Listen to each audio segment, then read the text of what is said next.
St. Cheer.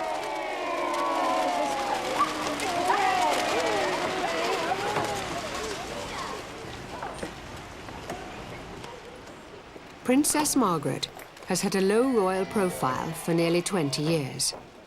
At 66, her life provides few headlines.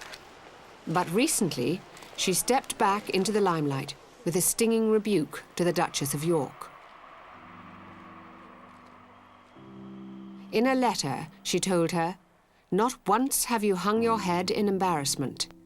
Clearly, you have never considered the damage you are causing us all. How dare you discredit us like this?"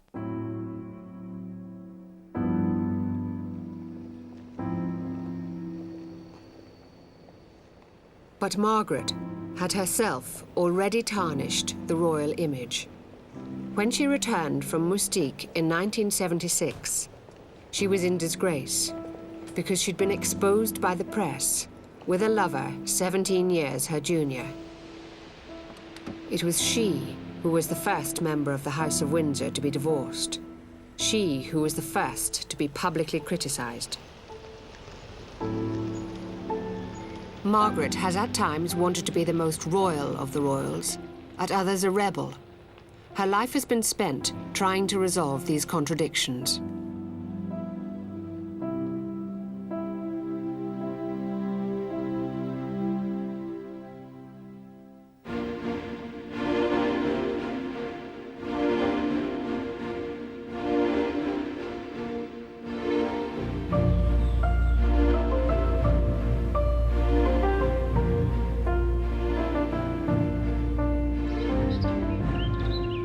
In August 1930, the Home Secretary hurried to Glamis Castle in Scotland on urgent state business.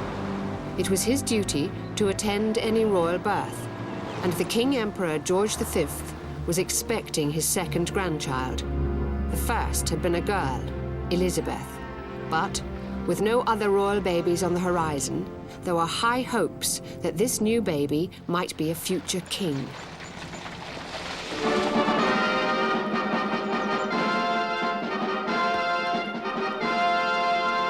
It is announced from Glamis Castle that a daughter has been born to their Royal Highnesses the Duke and Duchess of York, the Princess Margaret Rose.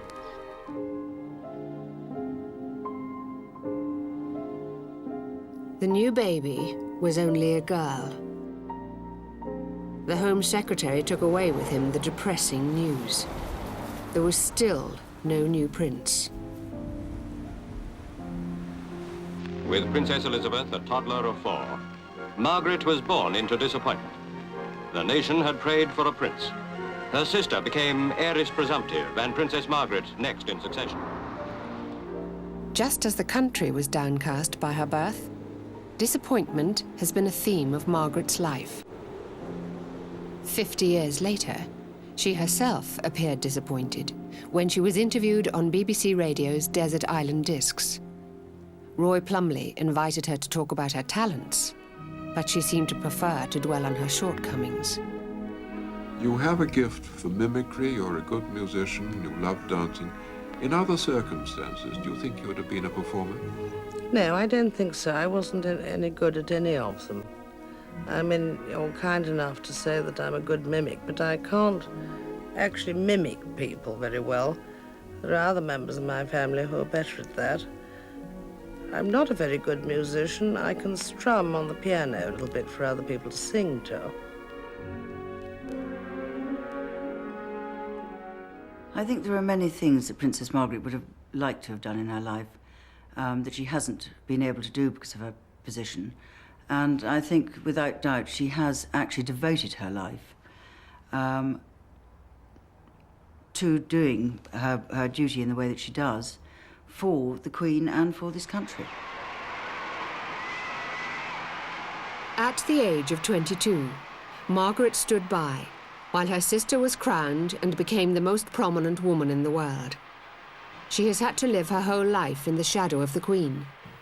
"I guess I'll be second best to my grave," she once told a friend. She was more glamorous than the Queen. I think she was probably more intelligent than the Queen, certainly superficially. I mean, she was very amusing. She was talented. She played the piano beautifully. She sang. She was always a big success at any sort of social event. So I think she found it difficult being number 2. I think it must have been very difficult, being the only sister of the Queen. I think it would have been easier for her if there'd been other sisters, because just being the only one, it was really only playing second fiddle.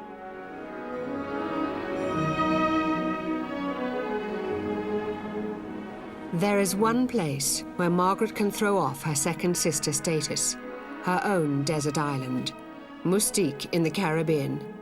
Here she can reign supreme.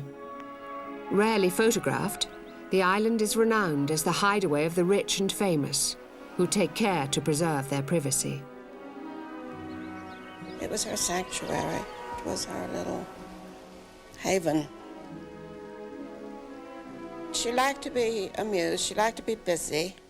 It was beaches, it was picnics, luncheons, and then, of course, dinners. And our dinners would extend to little parties. We would try to organize some kind of music for her, which she liked. And she played the piano for us. She joined in, trying to get a little action going. There's very little to do on Mustique except swim, and she would go swimming a couple of times a day, and people and anybody with her on holiday had to swim with her, like a flotilla following a whale, the sort of guide fish, and the other pilot fish could swim behind and alongside, and conversations would ensue.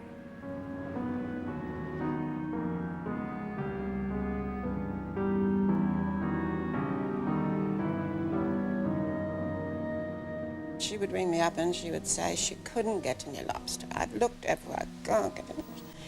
Never mind, ma'am, I'll get you some lobster and I'll send it up to you this afternoon. And I would. And it would always be received as a gift. Although I'd have been quite pleased if she'd paid for it.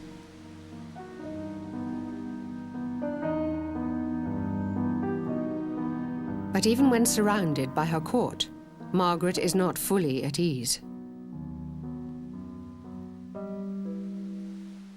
She always smoked. She was a chain smoker from the moment I first met her.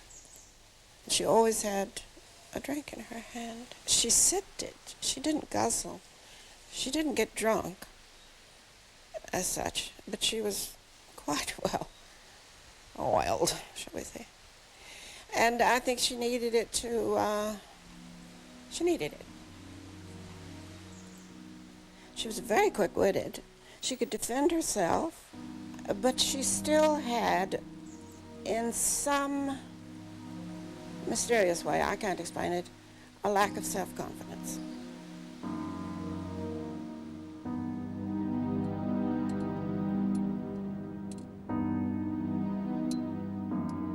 Early on in her life, it must have been clear to Margaret that she could never be her sister's equal. Do you remember the fun of walking along the curbs or low balustrades? Princess Elizabeth helps her small sister before running across to the other track, and at that she reaches the top first.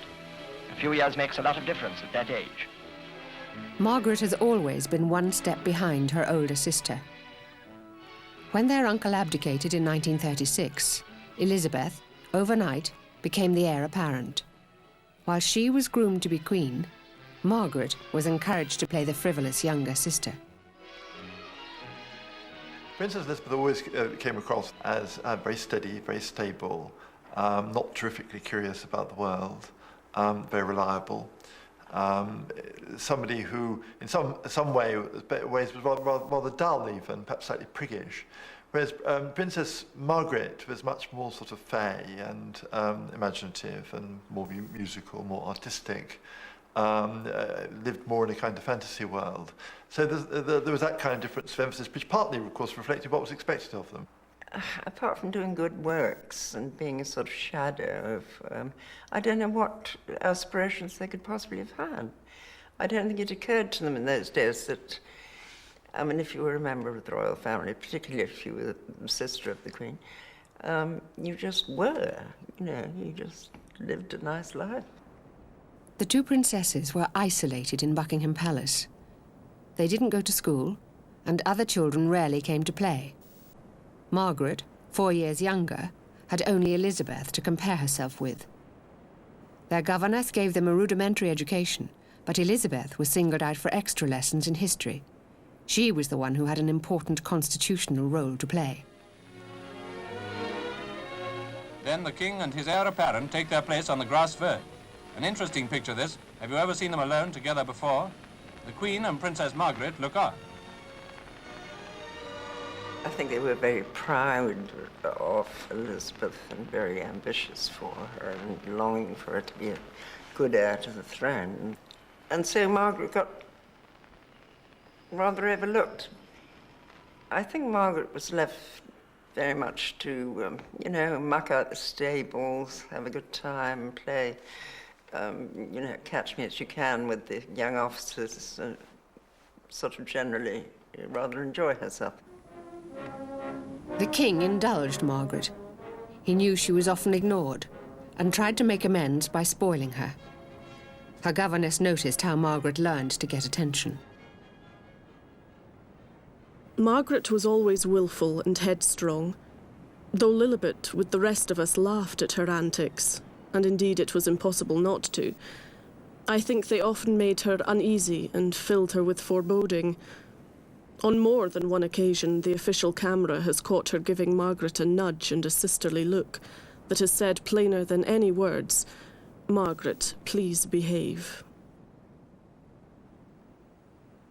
As Margaret grew up, her actions were to justify her sister's forebodings. Early in Elizabeth's reign, Margaret's behaviour threatened to damage the monarchy when she fell in love with her father's equerry, a dashing war hero. Wartime fighter ace, talented amateur jockey, a familiar figure of the continental turf. Group Captain Peter Woolridge Townsend, CVO, DSO, DFC and Bar, mentioned in dispatches, former equerry to Her Majesty. But he is also the man the world has been talking about more and more over the past 2 years. Margaret's affair with Peter Townsend has become a legend. Townsend, a divorcee with 2 children, was judged unfit by the establishment to marry a princess. Margaret has been cast as the innocent victim of a tragic love. But there are those who doubt whether Margaret was ever truly in love. A teenager is often infatuated with an older man and thinks it's in love, but they are also very often under the impression that love is not what it really is, and they're in love with love. He was being nice to her, naturally, because she was the king's daughter. He had been hoping that they could be very friendly without going too far.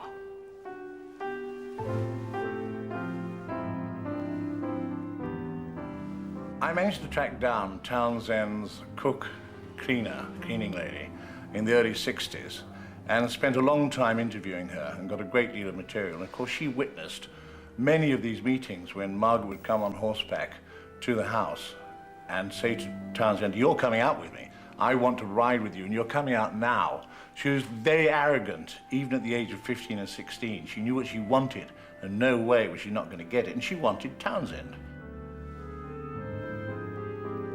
At first, her family turned a blind eye to Margaret's romance. But when she demanded to marry her hero, they had to take her seriously. Her choice of a divorced commoner wasn't welcomed by the Queen. Peter Townsend had this kind of mark of Cain on him, which was, albeit the innocent party, he had a previous marriage and he had children by that previous marriage. And of course, it was only a few years since the searing trauma of the abdication crisis in 1936. That was in everybody's mind.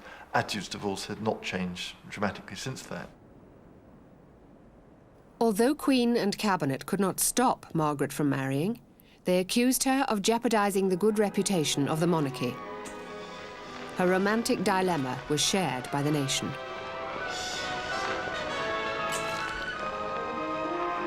Princess Margaret, third in line for the throne of Britain, now 25 and legally in control of her own destiny.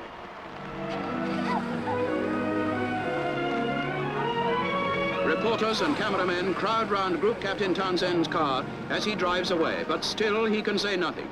Outside Clarence House, where Princess Margaret and the Queen Mother are in residence, more cameras, more crowds. The popular press covered every new development, urging Margaret to stand her ground. As the weeks passed, the country waited to hear whether she would defy the establishment or whether she would bow to their demands. Her answer interrupted programmes on the 31st of October, 1955. This is the BBC. The following personal message was issued from Clarence House by Princess Margaret about half an hour ago. I would like it to be known that I have decided not to marry Group Captain Peter Townsend. I have been aware that, subject to my renouncing my rights of succession, it might have been possible for me to contract a civil marriage. But, mindful of the Church's teaching that Christian marriage is indissoluble, and conscious of my duty to the Commonwealth, I have resolved to put these considerations... This famous announcement enshrined Margaret's image as the tragic princess, forced to sacrifice love for duty. But in reality, she'd been given a choice. Margaret could have married Townsend, but only if she'd given up her title of Royal Highness and the civil list income that went with it. The question remains whether she gave up her love for royal duty or for royal privilege. Although people have cast this couple as a Romeo and Juliet tragic romance, that's not true at all. There's no question that her love was strong enough. A woman truly in love would have forsaken all that to be with the man she wanted to be with. Margaret couldn't walk away from that. She was far more in love with her lifestyle than she ever was with Peter Townsend. I noticed the other day, for instance, that in 1995, Princess Margaret was paid £219,000, which was reimbursed by the Queen to the Treasury. She lives and lived at Kensington Palace, where she has a flat with 21 rooms. She has 7 servants. Peter couldn't afford one. The court turned its back on the loyal equerry. Immediately after the affair, Townsend was sent abroad, never to live in England again. Of course, if they had married, there was a good chance it would have been a disaster, because they were totally different in character. She was fun-loving, like nightclubs, dancing, going on trips to the West Indies. And Peter was more inclined to the quiet life. He was an extremely gentle, courteous man, and she was so imbued with herself. And I've sometimes wondered if she was in fact ever capable of real love. She's never done anything outrageous or vicious or anything. In fact, she's never done anything, really. I mean, if she'd stood up over Townsend, if she could have done, if she'd realised that she had a lot of support, you know. But I suppose it's too much to ask of anybody like that. Margaret had not been able to face life outside the royal fold. She had decided that being royal was safer than being in love.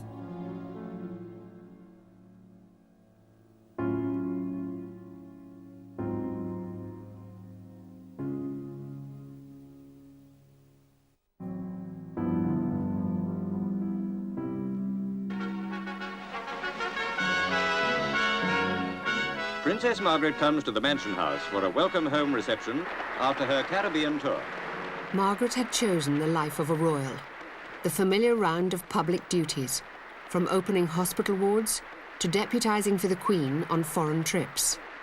An example of how well travelled I am becoming is that when people now talk to me of Scarborough, my mind turns less naturally to the North Riding than to Tobago. While she's relished the privileges of her life, she's been reluctant to accept its restrictions. Margaret has both clung to her position and wanted to escape royal conventions. I think she was very conscious of being a royal princess, which she was, and not an ordinary person, but wanted to have the excitement of ordinary life as well. So she wanted to have her cake and eat it, really. And most of the time in those early days she did. Her social life during the 1950s was a catalogue of minor rebellions. Margaret was determined to flaunt convention. She lit up in public. Her long cigarette holder became her trademark. She stayed out late. She danced in jazz clubs. She had a set of people who had to be there. She would demand it, and they were there, mainly men, mainly from the peerage. And she would keep them up until 3 and 4 in the morning. They couldn't leave until she decided she wanted to go. So these poor chaps, some of whom did actually do some work, even though they were peerage, had to stay on there with their eyes drooping until 3 or 4 in the morning. Margaret's rebellious behaviour had strict limits. Her social circle was safely establishment. 2 future dukes, several earls, and various viscounts. There was constant speculation about which one she would marry, but they seemed not to want such a demanding royal spouse and were quick to find other brides. At the age of 29, Margaret told friends she felt left on the shelf.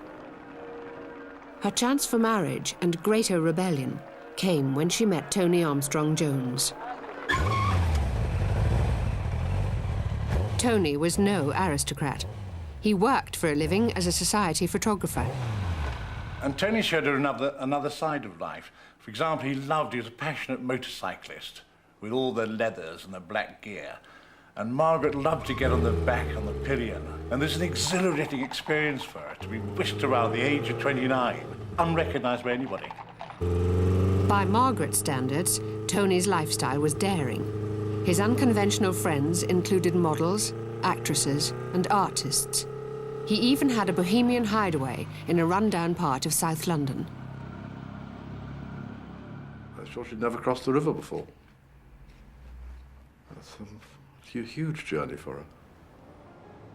Tony's studio proved the perfect place to indulge her fantasy of informal life. They had nicknames for each other. She called him Tone. He was allowed to call her Pet. They cooked simple meals together, spaghettis and things. And it was so different from life in Clarence House, where she lived with her mother, with footmen and servants around. There were no servants, went to Rotherhithe, and she adored it. In 1959, Margaret decided that she would marry Tony Armstrong-Jones.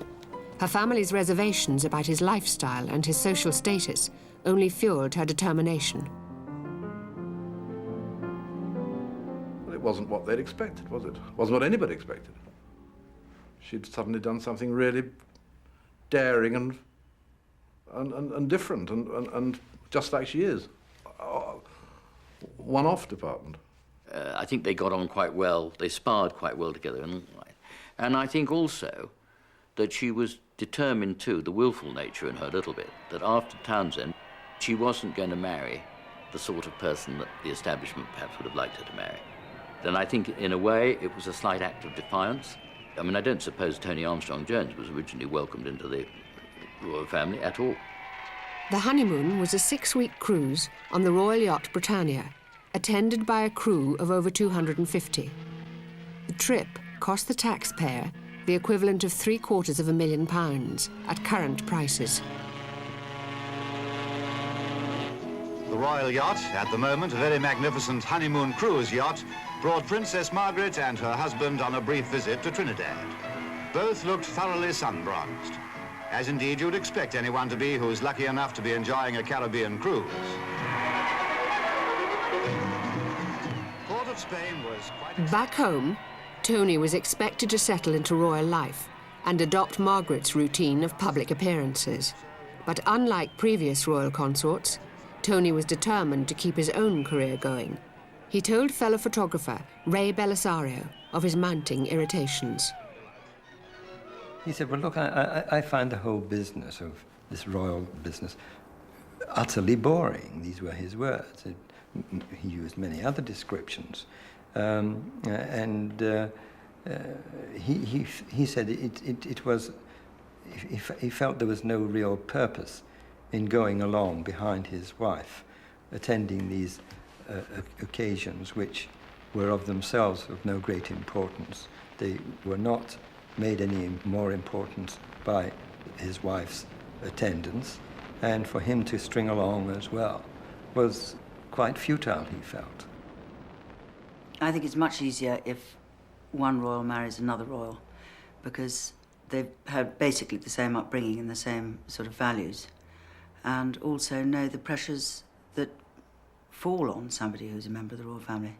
Many people on their way to work spotted her luggage, an indication that a little later on, the princess and her husband would be coming off the train, back home after the holiday in Scotland. Born and bred royal, Margaret could not see the need to compromise her lifestyle. She did little to lessen Tony's frustrations, and his reactions to her became increasingly irritable. Many, many times she would end up in tears 10 minutes before she was due to step into her car and go off to some royal engagement. An engagement which was probably fixed for the two of them, and he had suddenly shouted down the stairs, go to this silly bloody party on your own, or give the mayor my regards, or some facetious remark like that. His friends in the end turned out to be not her kind of friends, and she reverted back to her old set, and they became two separate people. Margaret adored the bohemian style of life and paid lip service to it, but Margaret couldn't be anything else than what she was, the last real princess. The couple now had 2 children, David Viscount Lindley and Lady Sarah Armstrong-Jones.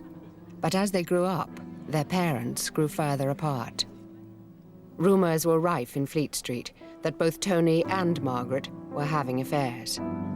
His name was most often associated with Lady Jackie Rufus Isaacs, but only the foreign press dared publish the stories. In the years of your marriage, has this happened again and again, the gossip starts about you? Oh, well, in certain European countries, they seem to have nothing better to write about than very dreary, totally unfounded gossip.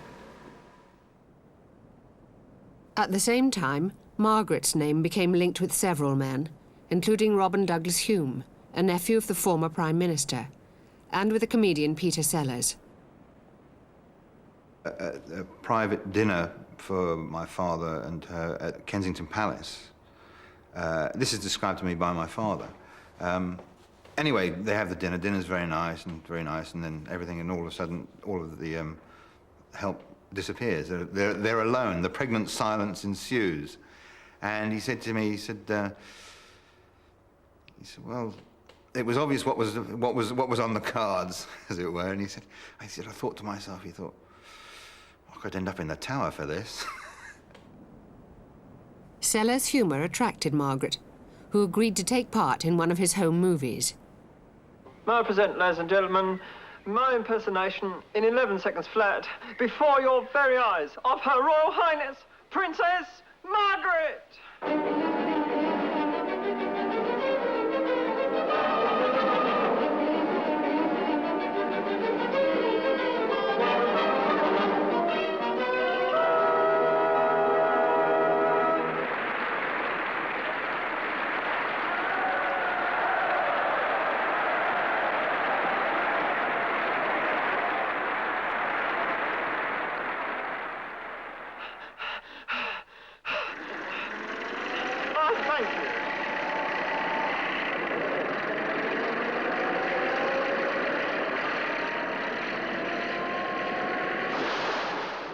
They're both volatile characters. I mean, it's well documented that Princess Margaret is volatile and has given more than a few people their fair share of, or her share of grief.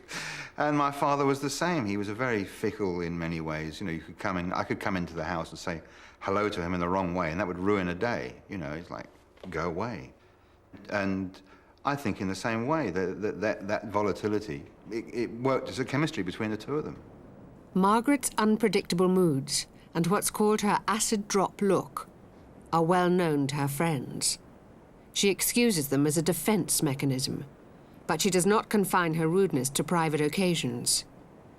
Even at official functions, she's been known to show her impatience. At one charity event, she lost her temper with Tony as she was about to cut the ribbon. It was a fairly simple ceremony, just taking the scissors out and cutting the tape, and poor Tony dropped his scissors or something like that, and Margaret just about went completely off her trolley and started screeching at him. And my parliamentary colleague and the mayor, etc., were almost embarrassed about the whole incident. So she wasn't the best of ambassadors for the royal family, I'm afraid, at times. She was invited to Italy, where it had been arranged for a Vatican official to take her on a tour. She totally ignored it, went off on her own with friends, and left the poor chap standing for hours. Being explained to him later on, she just didn't feel like it. I think Princess Margaret undertakes a large number of public engagements, and I think some cannot be as amusing as others. I think it'd be fair to say she has a low threshold to boredom and doesn't really suffer fools gladly.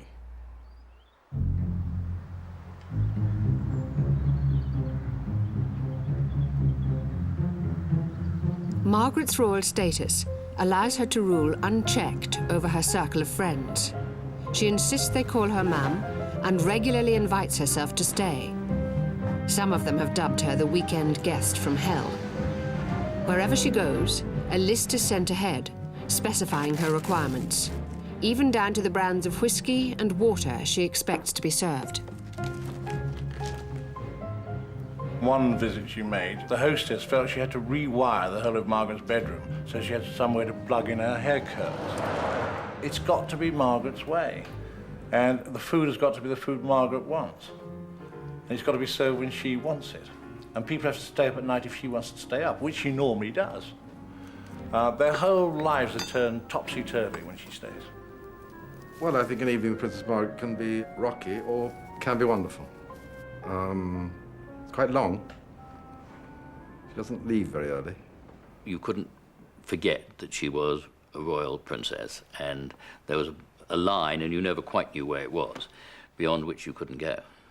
It's quite frightening, actually, when you think you've gone over the mark, because there's a sort of look of disapproval. And sometimes one's left wondering afterwards what exactly you did to produce that look. And there's a lovely story of Keith Waterhouse being at a party with Margaret, and she had an inch of ash on the end of her cigarette, and poor Keith reached across for an ashtray, and as his hand passed, she flicked the ash of her cigarette into his hand. And he said, thank goodness she wasn't going to stub it out. She's never badly rude. She's really rude. You know, it's a sort of fait accompli. One sort of feels it's almost a game with her because she loves getting it right, being rude. She sort of does it so perfectly. It's kind of like a sort of game, set and match department. Margaret has learned that being royal allows her to act as she pleases. In the 1970s, her bad behaviour was to push the House of Windsor into a groundbreaking public scandal.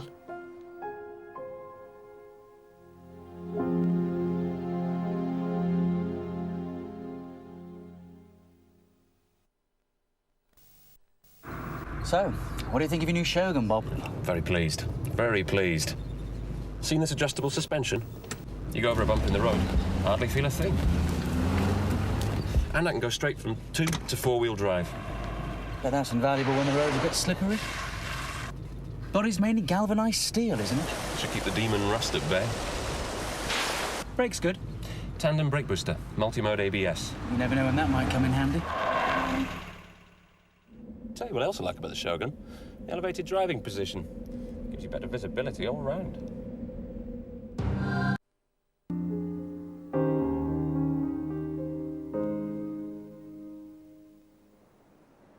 By the early 1970s, Margaret's marriage was over, but the Queen would not allow her sister to taint the family with divorce.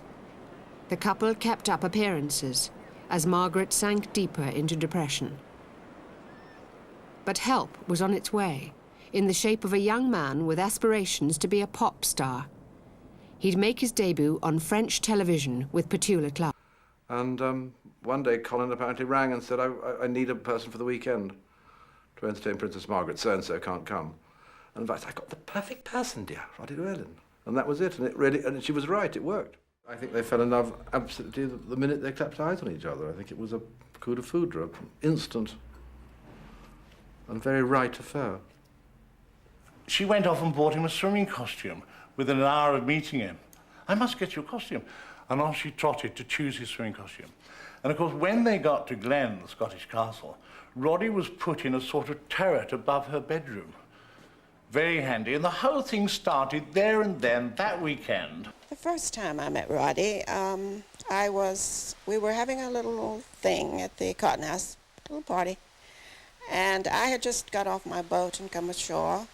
And Princess Margaret had always, I had noticed, given me a little envious glance when I appeared with one of my beautiful young captains, one of my big Norwegians or Swedes or something, younger than me, of course.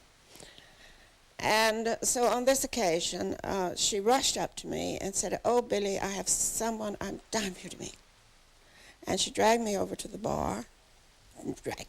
She took me, pulled me over to the bar, and introduced me to this rather insignificant young man. But I realized right away, not having been told anything, that she had brought him and that he was very important to her. But Moustique was also the scene of her undoing. Rumours of the romance had reached Fleet Street.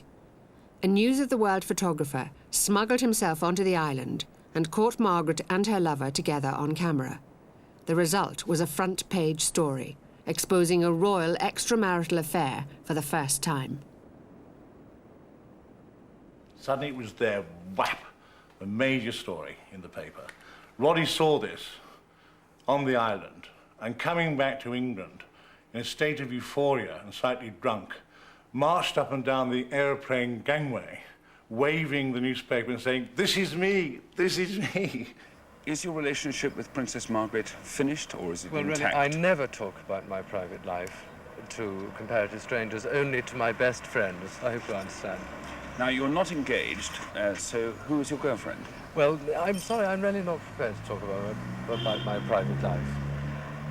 I don't want to sound the least bit rude, but I'd rather leave it that way. Do you mind?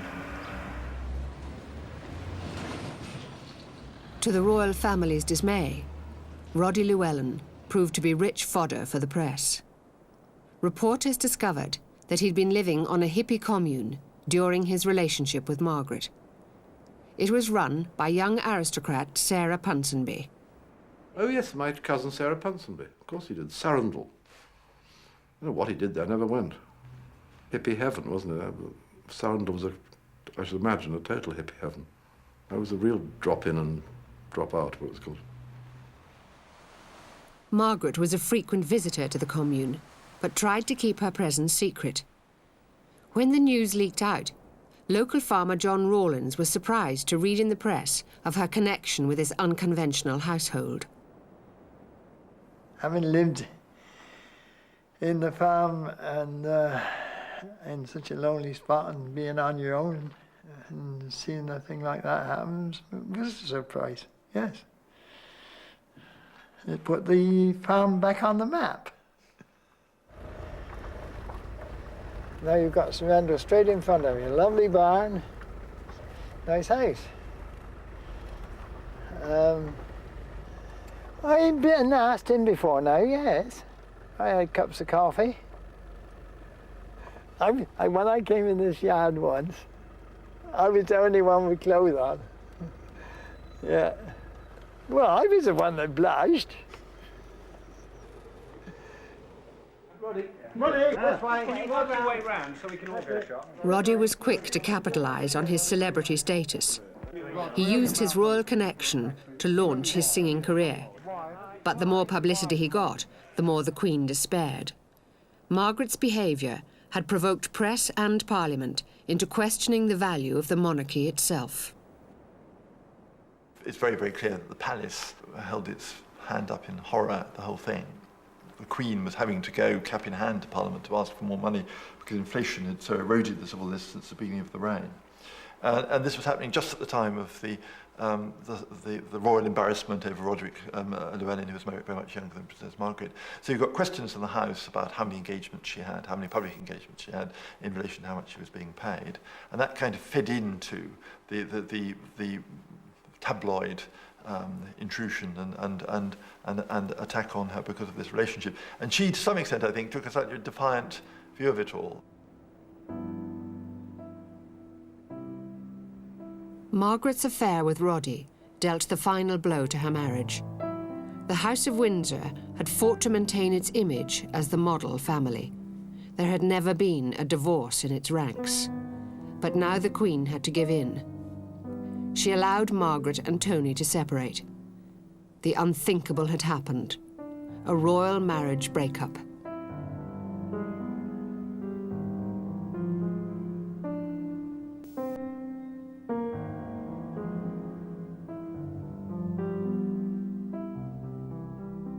Well, I think that Princess Margaret has been a PR disaster, not just for herself, but for the royal family.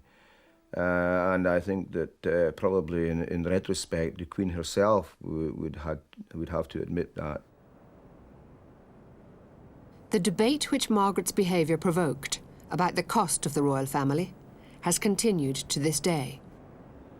In 1993, the Queen finally bowed to public pressure and took Margaret and other second-rank royals off the civil list.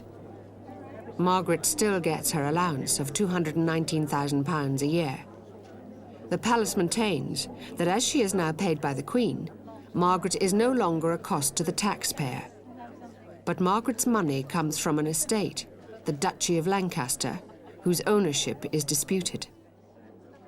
Royalists generally like to put forward the idea that now the Queen is digging into her own pocket to pay for various relatives who were seen as not really essential to the monarchy, and all that kind of problem has been sorted out. Whereas really the Duchy of Lancaster belongs to the state. Historically it always was. And in the last century, somehow or another, by various secret deals, the monarchy has managed to get that money and put it in its private pocket. On top of her allowance, there are other perks which go with Margaret's royal position. There are various items which are far less visible. Like the most important one is Kensington Palace, which is a very fine home in central London. And there's also the clothing allowance for foreign official visits, and even a home for her private secretary, the 15th Earl Napier, who also has 2 other homes.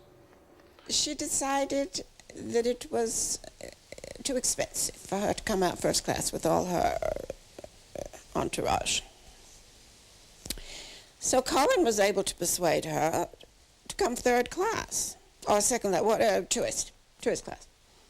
And so, of course, she would book tourist class. And, of course, Lord, whatever his name is, of BA, would say, we can't possibly put the princes. For God's sake, move them up to first class. We'll have a riot on our hands. So always she paid third class, and she flew first class. There are privileges to being a royal princess, but there are also responsibilities. Margaret is patron of various organisations, among them the Royal Ballet and the Girl Guides. Although the number of her engagements has been lower than others in her family, Margaret is preparing to take up duties dropped by the younger, disgraced princesses. I think she still works as many engagements as she's had for a long time. But she does find time to go on holidays, and in the summer she goes to sometimes goes to Turkey and to Italy, and then also up to Scotland. And of course, in the sort of February months, I mean, she has a little spell in Mustique, which I know she loves. Margaret still visits Mustique, but no longer with her boyfriend, Roddy Llewellyn. It was on the island she discovered the romance was at an end. He went all the way to Mustique before he told her, took her aside while they were having dinner and said, by the way, I'm getting married. And that was the first she knew about it. She didn't even know he was having a relationship with somebody else. And it came out, of course, he'd been with another woman for nearly a year. Like Roddy Llewellyn, the other men in Margaret's life went on to find happiness elsewhere. Peter Townsend married a Belgian girl, Marie-Luce Germain. Tony also remarried and started a second family. For male company, Margaret now has her walkers, a circle of single men she calls on when she needs to be escorted. I think she was probably impossible to live with. Because maybe she couldn't let down that reserve even in an intimate situation. You might be sexually intimate with her, physically intimate with her, but somehow I believe that she was never able to relax and just become a woman. The princess now relies more and more on her family. Her children, Sarah and David, are both happily married, and Sarah has recently made Margaret a grandmother. As the princess withdraws into her own close circle, many of her old friendships are no more. I think she's lonely in her own house, but she's got a very wide family to connect with all the time, and apparently they do non-stop on the telephone, don't they? A lot of them. Yakka, yakka, yakka. A lot of her old friends, she doesn't see anymore for some reason. I mean, she's like that. She does drop. If she makes up her mind she doesn't like you, there's no way you'll ever get back in. And that's sad in a way for her and the friends she drops. The curious thing, I shouldn't laugh about it, but I mean, is that this happened with Margaret, and all her fellows have then gone off and married people and had a lovely time and had children and so on, and had very successful marriages. And she's rather sort of left on the shelf.